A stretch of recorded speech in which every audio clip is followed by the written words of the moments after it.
Mientras estábamos cantando, orando,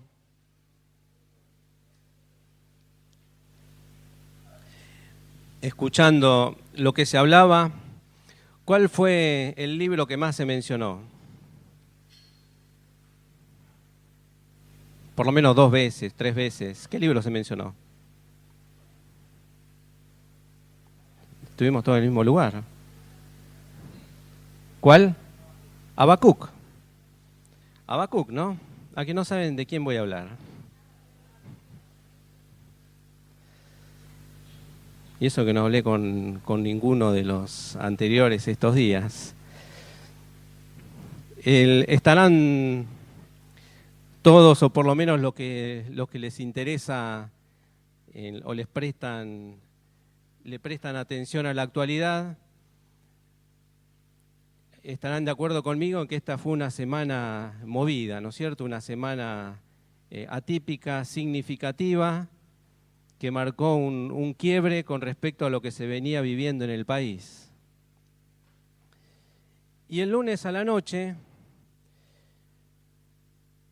me senté pensando en lo que iba a compartir y estaba pensando en lo mismo que estaban pensando todos, ¿no? En las cosas que habían pasado, en el fiscal Nisman que habían encontrado muerto. Y me vino el pensamiento que le habrán venido a muchos, ¿no? ¿Y ahora qué? ¿Y ahora qué va a pasar? ¿Dónde está la justicia?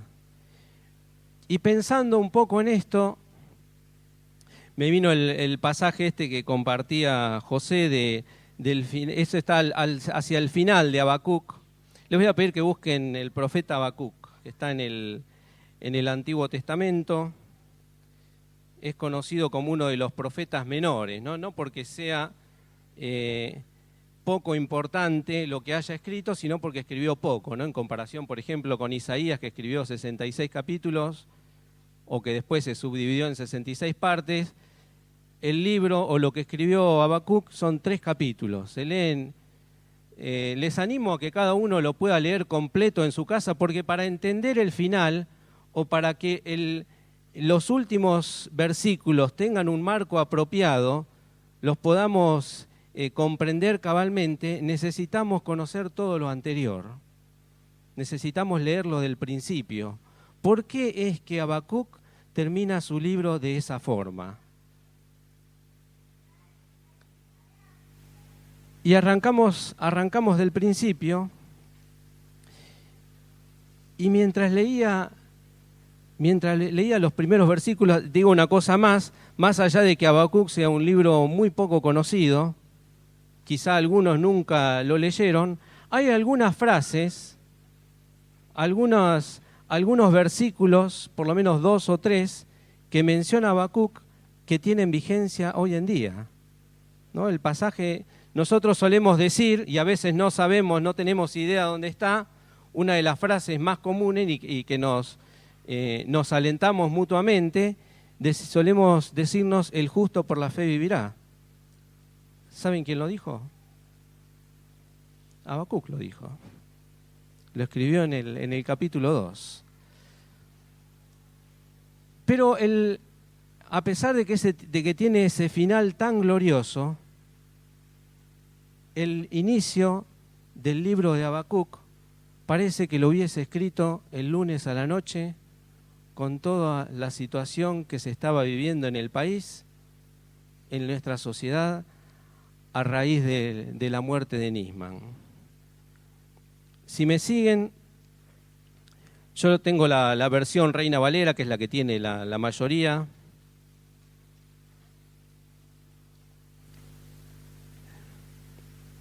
Y dice así: ¿hasta cuándo, oh Jehová, clamaré y no oirás? Y daré voces a ti a causa de la violencia y no salvarás. ¿Por qué me haces ver iniquidad y haces que vea molestia? Destrucción y violencia están delante de mí, y pleito y contienda se levantan. Por lo cual la ley es debilitada y el juicio no sale según verdad, por cuanto el impío asedia al justo. Por eso sale torcida la justicia. ¿No es actual? Yo lo leía, lo volví a leer y digo, parece que este hombre hoy a la tarde se sentó a escribir su lamento de la situación que estaba viviendo. Es que la maldad del hombre se va repitiendo más allá de que va en aumento. Habacuc tenía, cuando empezó a escribir ese día, tenía la misma desazón que podíamos tener nosotros, viendo el país en el que vivimos. Él veía el país en el que vivía y le decía al Señor, ¿cómo es, Señor, que estás mirando para otro lado? ¿Hasta cuándo van a seguir? ¿No le preguntaste eso a Dios? ¿Hasta cuándo, Señor, van a pasar estas cosas? Había un hombre que se animó, que puso la cara, que dijo, yo tengo pruebas de estas cosas tan graves, tan terribles que han pasado, y las voy a traer, y justo el día en que iba a exponer eso, lo encuentran muerto.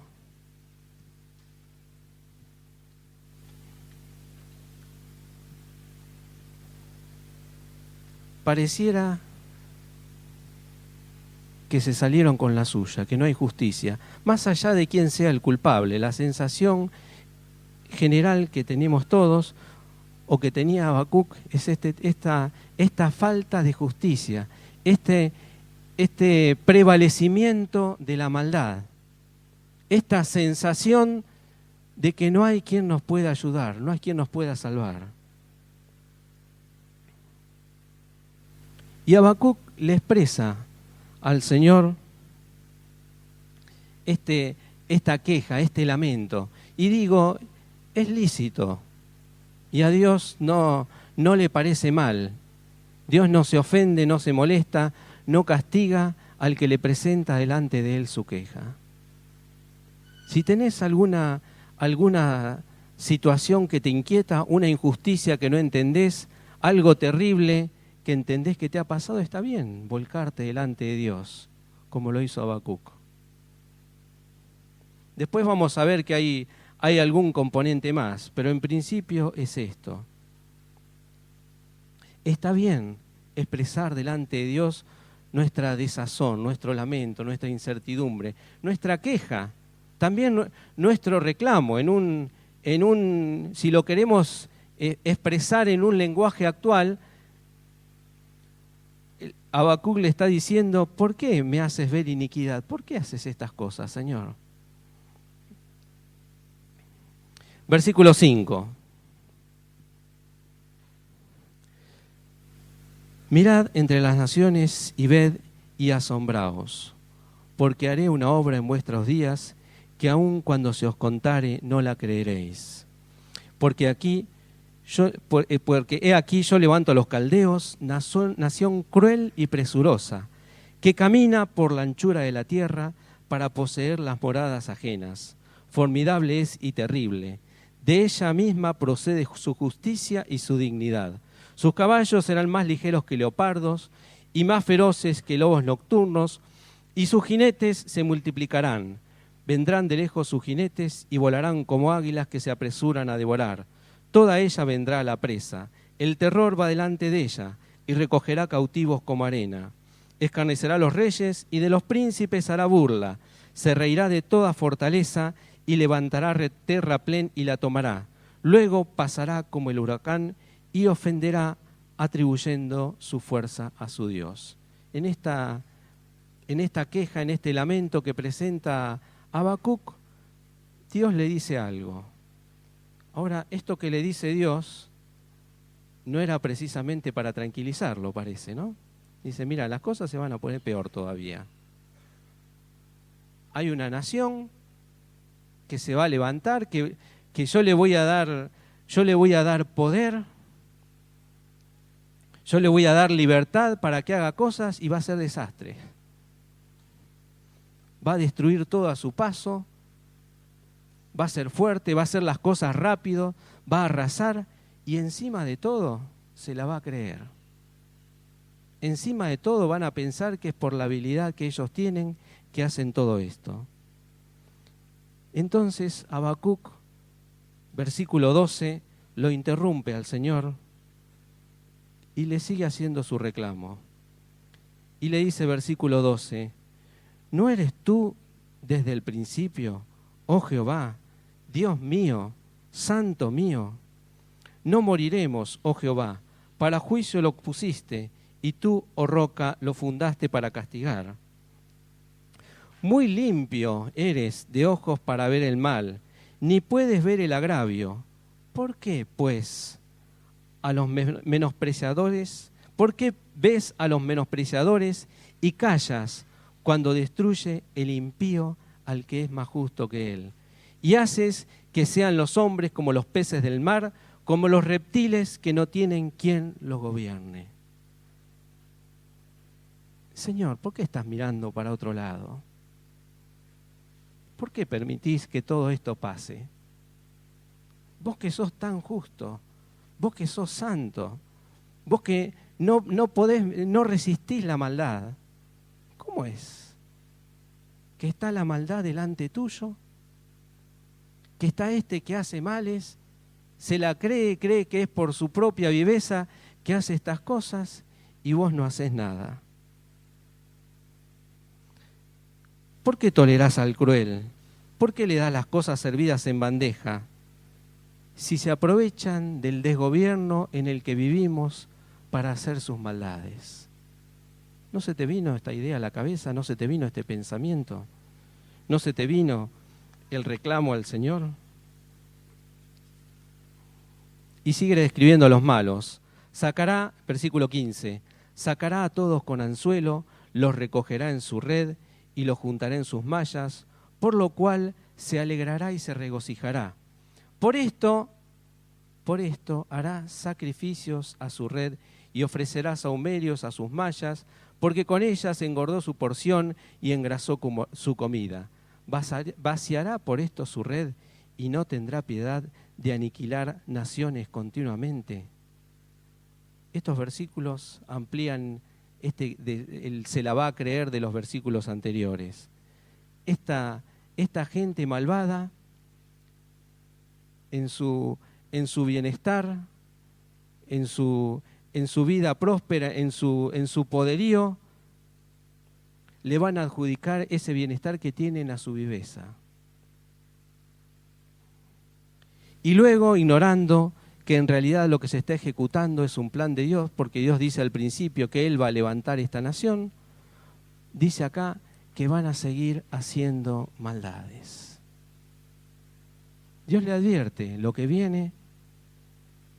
Habacuc parece que le tiene que advertir a Dios, ¿no? Le tiene que decir, bueno, Señor, si vos le das poder, van a seguir haciendo estas cosas. Y así se termina el capítulo 1. Ahora en el capítulo 2, y acá nos vamos a detener un poco más, Dios empieza a responderle a Habacuc, pero ya le empieza a responder acerca de su reclamo. Entonces Habacuc dice, sobre mi guarda estaré, versículo 1 del capítulo 2, y sobre la fortaleza afirmaré el pie, y velaré para ver lo que se me dirá y qué he de responder tocante a mi queja. Y acá vuelvo a lo que decía al principio de que es lícito quejarse, llorar, expresar descarnadamente nuestros pensamientos delante de Dios. Pero, hay una actitud correcta. Y esta actitud es darle a Dios el derecho a réplica. Esto significa esperar a que Dios responda. Y en estos casos, esto siempre ocurre. Dios nos permite, Dios nos da lugar a que le expresemos nuestro malestar, nuestra queja, nuestro reclamo delante de Él. Pero no te vayas tan rápido. No le tires tu queja, no llenes el libro de quejas, no le mandes el mail y te levantes y te vayas. Dale tiempo a Dios que responda. No te quedes. Es de necios quedarse con su propia voz. Hay que esperar oír la voz de Dios. Y esto es lo que está diciendo Habacuc. Dice, sobre mi guarda estaré y sobre la fortaleza afirmaré el pie y velaré. Voy a esperar. Voy a tener paciencia hasta que Dios me responda. Versículo 2. Y Jehová me respondió y dijo, escribe la visión y declárala en tablas para que corra el que leyere en ella. Otras versiones, esta última frase que parece un poco complicada, la traducen para que pueda leerse de corrido. En aquella época no tenía laptop Habacuc, ¿no? ni podía escribir en el iPad o en el celular. Los métodos de escritura eran más sofisticados. Entonces dice, escribí la visión de tal manera que el que la lea la pueda leer de corrido, pueda leerla enteramente. Es decir, a Dios le interesa que se sepa lo que Él nos dice. Algunas cosas, como en este caso, tienen que ver con toda una nación. Lo que estaba recibiendo Habacuc, lo que le preguntaba a Habacuc, era algo que él sabía que tenía que transmitir a todo el pueblo. Por eso en el versículo 1 dice, velaré para ver lo que se me dirá y qué he de responder tocante a mi queja. O sea que él sabía que lo que pasara ahí con Dios tenía que transmitirlo. Algunos casos como estos tienen que ver con situaciones o con transmitir algo a toda una nación. Otras veces se trata de asuntos personales, porque Dios nos habla a todos. Pero en un caso u otro, el deseo de Dios es dar a conocer sus palabras. Lo que Dios nos dice, lo que Dios nos responda, es su deseo, es su voluntad, es su mandato de que lo compartamos, de que lo hagamos saber. No siempre se tiene la oportunidad, como le pasó a Habacuc o como le pasa a algunos en la actualidad, de escribir un libro con la revelación, ¿no? Básicamente, no todos tienen habilidades literarias, no todos tienen la capacidad económica de poder bancar todo el costo de un libro. Dios no nos pide eso. Dios no nos pide eso. Pero sí es necesario darla a conocer. Es muy importante, y subrayo esto, hermanos, es muy importante compartir con otros hermanos lo que el Señor nos va mostrando. Es necesario, es parte de la vida cristiana. Todos somos capaces y tenemos la responsabilidad de hacer esto. Y en este sentido digo, cada uno tiene que mirarse así con esta visión de sí mismo. Cada uno puede ser útil. Yo puedo y debo colaborar con la edificación del resto de mis hermanos. Yo tengo algo para aportar a la edificación de mis hermanos. Nadie piense que porque no leyó lo suficiente la Biblia, o porque se entregó al Señor hace poco, o porque no conoce, o porque no se sabe expresar bien, no tiene nada para dar. Ese pensamiento no viene de parte de Dios. En el reino de Dios no hay inútiles. Sí hay, tenemos que ser realistas, hay personas que teniendo habilidades y dones no los usan. Pero es una decisión personal. Todos tenemos la posibilidad y la responsabilidad de edificar a nuestros hermanos. Mírate con esta nueva visión, en esta mirada que el Señor te da de vos mismo. Y esto nos lleva a ser responsables en lo que decimos y lo que hacemos. Si recordamos también, profundizando un poco en esto, Jesús aclaró este punto diciendo que por tus palabras serás justificado o condenado. Es decir, que las palabras, las cosas que decimos, son importantes, son muy importantes. Y en esto podemos tomarlo como una exhortación, cada uno en lo personal, me incluyo, a no decir cosas al aire, a tener cuidado, a tener responsabilidad en lo que decimos, porque lo que digo puede edificar o puede destruir. Puede hacer bien o puede hacer muy mal. Estamos, como ya todos o muchos conocen, o la gran mayoría, estamos viviendo una situación familiar de enfermedad. Mi cuñada está luchando con un cáncer. Si no hay una intervención del Señor, no tiene esperanza. No, ha llegado a un punto donde tiene metástasis, así que si no es la mano de Dios, no se puede salvar. Y al estar todos metidos, porque es mi cuñada, la tengo lejos, pero nos tocó de cerca. Liria, los que me preguntaron, los que no me preguntaron todavía, está allá, no sabemos cuándo podrá volver, será antes de que empiecen las clases, pero está acompañándola, dando una mano con las tareas de la casa, con los chicos. Pero lo que quiero notar es esto: nunca le había dado tanta importancia al valor de las palabras hasta que no me tocó de cerca, y en este caso. Lo que se dice en ese ambiente, lo que llega a oídos de ella y de los cercanos, la puede matar o le puede dar vida. Nuestras palabras tienen el poder de edificar o de destruir. En situaciones extremas por ahí nos damos cuenta. Pero en la vida cotidiana, me viene ahora a la memoria una experiencia negativa de la que me he arrepentido, pero que usé mal las palabras. Un día la fui a buscar a mi hija Raquel del jardín,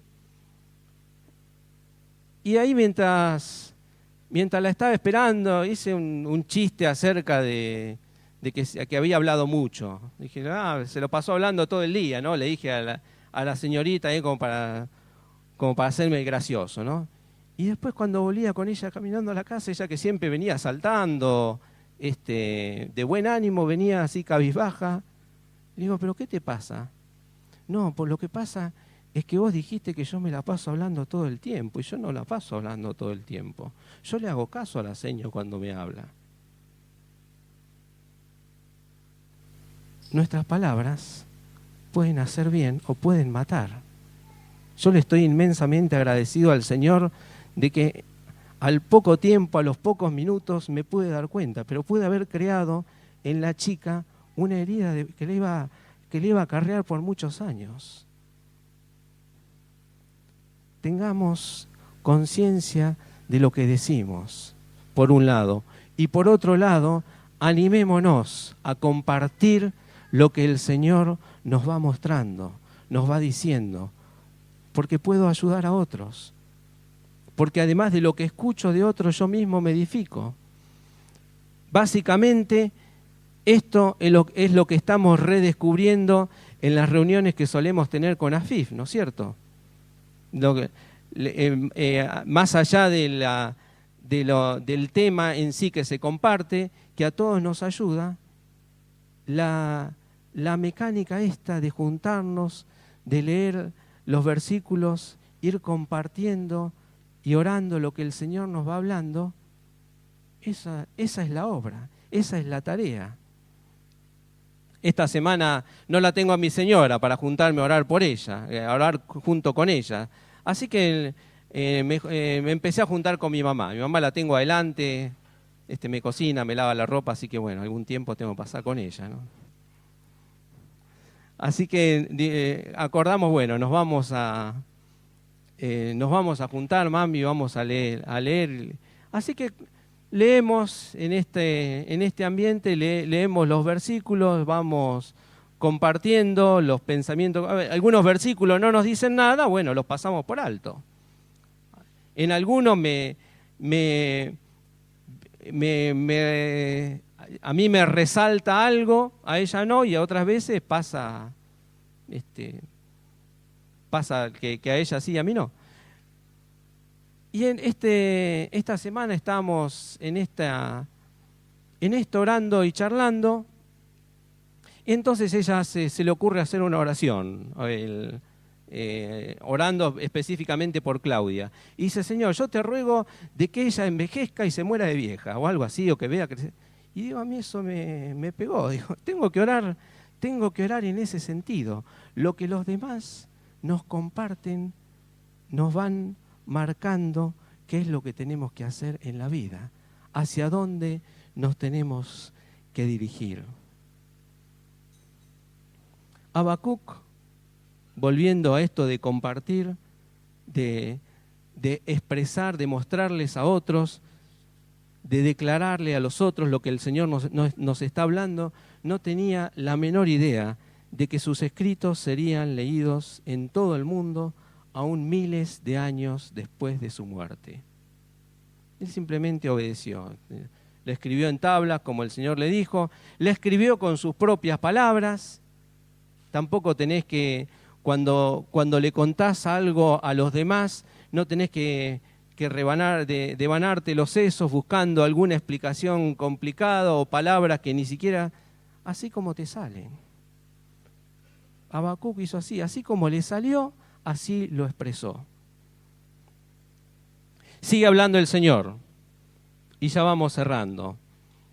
Tenía un mensaje largo y uno corto acerca de esta misma, así que no voy a llegar hasta el final del libro. Después, en otro momento, podemos extendernos hasta el final del libro. Hoy vamos a llegar hasta el capítulo 2, versículo 4. El Señor le habla en el versículo 3. Aunque la visión tardará aún por un tiempo, más se apresura hacia el fin y no mentirá. Aunque tardare, espéralo, porque sin duda vendrá, no tardará. Dios no tiene reloj ni almanaque. En el cielo, por graficarlo de alguna manera, siempre es de mañana, de tarde o de noche. No hay un sol que va marcando el tiempo del día. En el cielo nadie se acuesta ni se levanta, no hay paso del tiempo. Bueno, se trata de otra dimensión, ¿no? Y esto explica también el recordar o tener en cuenta estas cosas, explica en alguna medida la gran paciencia del Señor, porque a Él no le pasa el tiempo pasa para nosotros.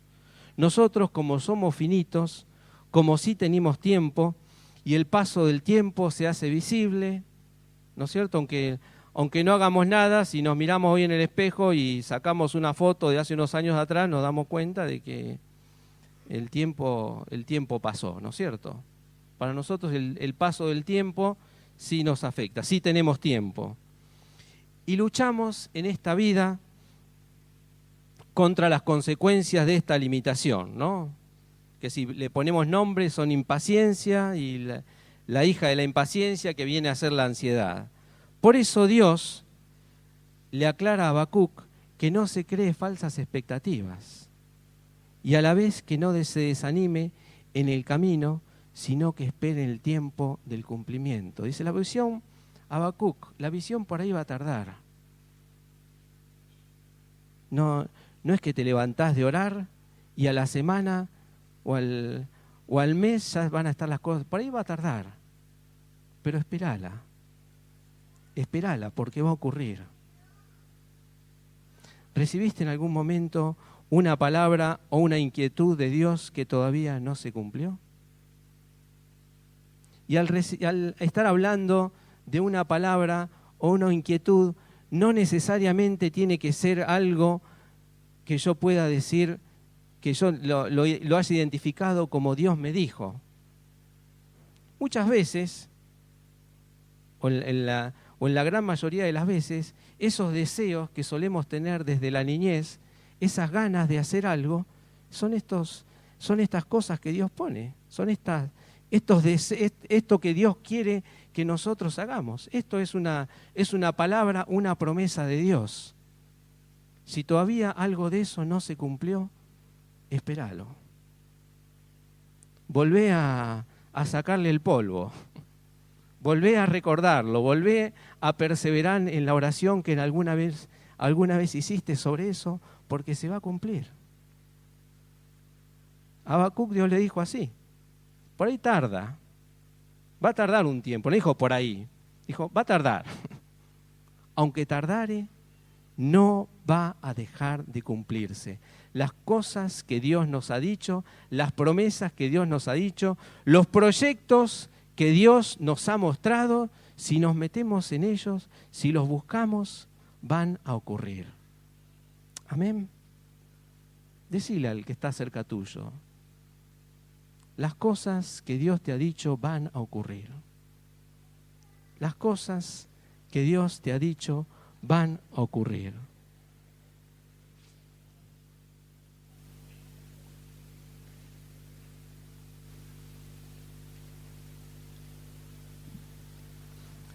Voy cerrando con esto, versículo 4.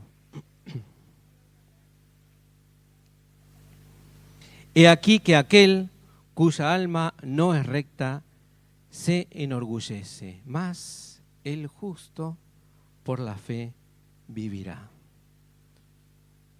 Aquel cuya alma no es recta se enorgullece, se la cree, pero el justo por la fe vivirá. El orgullo es la manifestación exterior de un corazón corrompido. Así es como, si queremos explicar de otra forma lo que dice acá.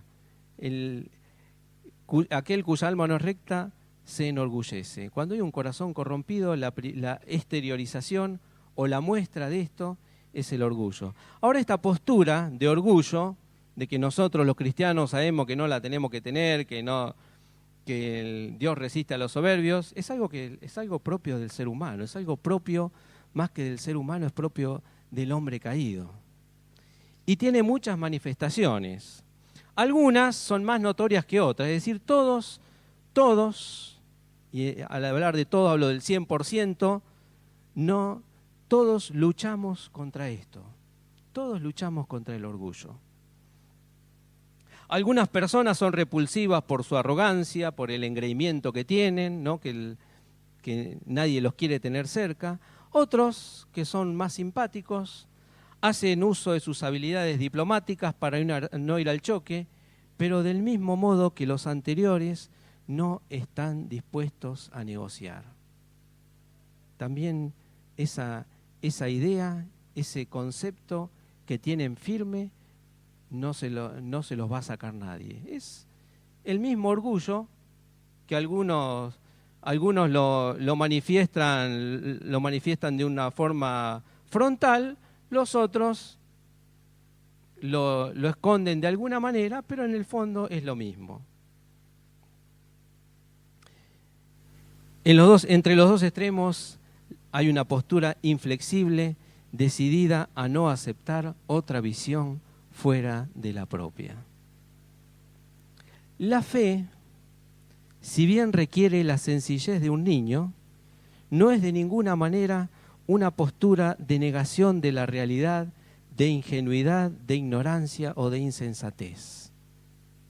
No, a veces solemos confundirnos cuando hablamos de tener fe, cuando hablamos de creerle a Dios, y solemos equivocarnos, ¿no? Mi señora me decía que a mí acá me están tomando por tonta, porque estoy diciendo, bueno, démosle lugar al que el Señor haga, que el Señor obra, y muchos me miran con una sonrisa diciendo, bueno, pobre ilusa. La fe no es una postura de ingenuidad. Fe, en un sentido llano, es aceptar que Dios puede donde yo no puedo. Por eso dice que el orgulloso tiene el alma torcida, pero el justo va a vivir por la fe. Dios premia la fe. Dice que el justo vivirá por la fe. El justo vivirá por la fe. ¿Y esto qué significa? Tiene una consecuencia que es práctica para la vida, que que se traduce a la vida diaria. Si tenés fe, significa esto, que estás apto para tomar buenas decisiones. Si tenés fe, estás en toda la capacidad para saber lo que tenés que hacer. Y sabemos que las decisiones de la vida no son sencillas. Vuelvo al caso de mi cuñada. Cada tanto, todas las semanas, tiene que decidir entre A o B. Y es una situación dramática, ¿no? Si se equivoca entre A o B, es la diferencia entre la vida y la muerte. El que tiene fe tiene la habilidad, tiene el poder para tomar las decisiones correctas para la vida. La guía de Dios, que es tan buscada entre los cristianos, se encuentra con el ejercicio de la fe. Todos queremos ser guiados por Dios, ¿no es cierto? Todos, es más, seguramente oramos en este sentido. Señor, yo te ruego que me guíe, yo quiero que me muestres lo que... Ahora, si esta oración no va acompañada de una postura de fe, no acompañada de un corazón sincero que está buscando a Dios para saber lo que tiene que hacer y es solamente una frase vacía, no pasa nada. Dios no gasta su tiempo en personas que no le creen.